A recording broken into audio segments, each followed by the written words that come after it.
जुड़े हुए उनसे समझ लेते हैं कि बीजेपी की अब इस मांग को आप कैसे देख रहे हैं। इतिहास चाहे वो अच्छा है चाहे वो बुरा है, वो भारत का इतिहास है।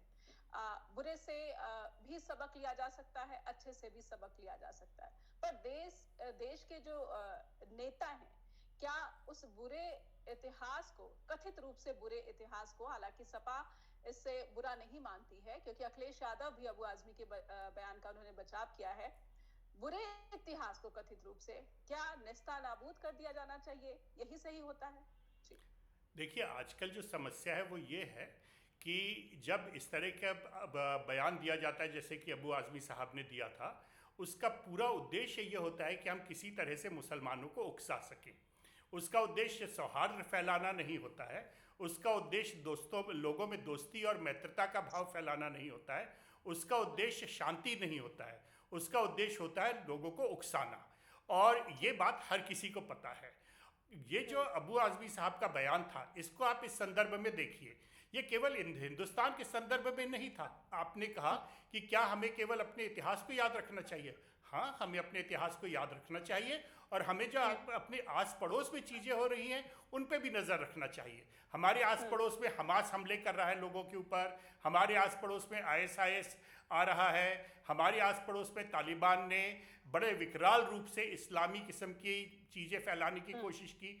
और अबू आज़मी वगैरह ने इन सब चीज़ों का कभी भी कहीं भी निषेध नहीं किया, खंडन नहीं किया, ये नहीं कहा कि ये सारे लोग गलत कर रहे हैं। इंस्टेड उन लोगों ने इन सब लोगों के समर्थन में बातें कही और ये कहा कि देखिए, आपको समझना चाहिए कि ये लोग ठीक बात कर रहे हैं। तो हम उसी लॉजिक के आधार पे ये कह सकते हैं कि हमें ये भी समझना चाहिए कि जो विधानसभा में हुआ उसका भी संदर्भ ठीक ही होगा।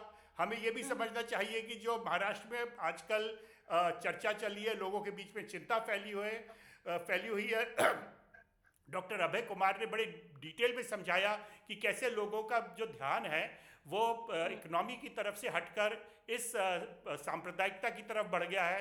ये भी बातें हमें समझना चाहिए। हमें ये समझना होगा कि श्री अबू आज़मी ने बड़ी खुल के बदमाशी करने की कोशिश की। हमें यह समझना होगा कि यह एक ये मॉरल सवाल है।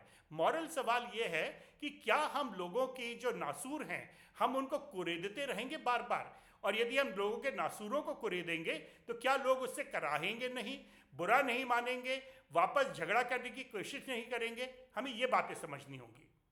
नहीं, ये बात तो ठीक है प्रोफेसर राजीव लोचन, लेकिन मैं ये समझती हूँ कि अब औरंगजेब के मकबरे को हटा दिया जाना चाहिए, महाराष्ट्र से जो है उखाड़ फेंका जाना चाहिए।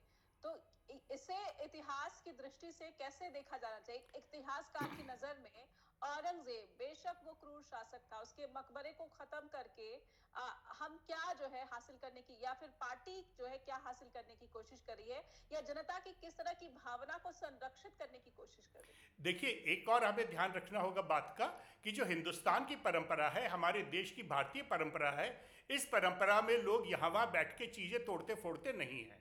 औरंगजेब का जो मकबरा है वो मकबरा तो नहीं है, औरंगजेब की जो कब्र है, आसमान को खुली हुई कब्र है, वो जो कब्र है वो छोटी सी कब्र है, उसका कोई बहुत आर्किटेक्चरल वैल्यू नहीं है, केवल सिंबॉलिक वैल्यू है।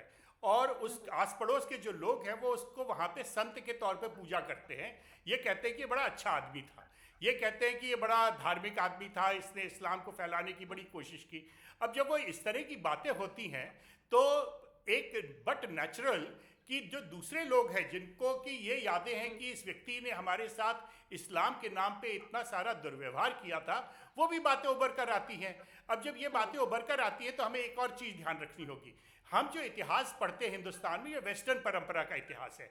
हिंदुस्तान की परंपरा है कि जो हो गया उसको बीती ताही बिसार दे, आगे की सुधि ले, ये हिंदुस्तान की परंपरा है। जो वेस्टर्न परंपरा है वो है, ये है कि जड़ से उखाड़ फेड़ो को अपने दुश्मन को। जब बोस्निया सर्बिया में झगड़ा हुआ था तो बोस्निया सर्बिया में उन्होंने लगभग सारी की सारी मस्जिदें उखाड़ दी थी, सारे के सारे कब्रिस्तान उखाड़ फेंके थे, और कहा था कि और वहाँ पे कार पार्क्स बना दिए थे, म्यूनिसिपल गार्डन्स बना दिए थे। जब यूरोप में झगड़े हुए वहाँ पे भी उन्होंने इसी तरह की हरकतें की एक दूसरे के साथ। तो यूरोपीय परंपरा यह है कि जड़ से उखाड़ फेंकने वाली, ये जो जड़ से उखाड़ फेंकने वाली परंपरा है, इसको हमास भी बोलता है। हम इजराइल को जड़ से उखाड़ फेंकेंगे, हाँ, आजकल सऊदी अरेबिया जरूर कहने लगा है कि जी सबको शांति से रहना चाहिए, इस्लाम हमें ये नहीं सिखाता कि एक दूसरे को जड़ से उखाड़ फेंको।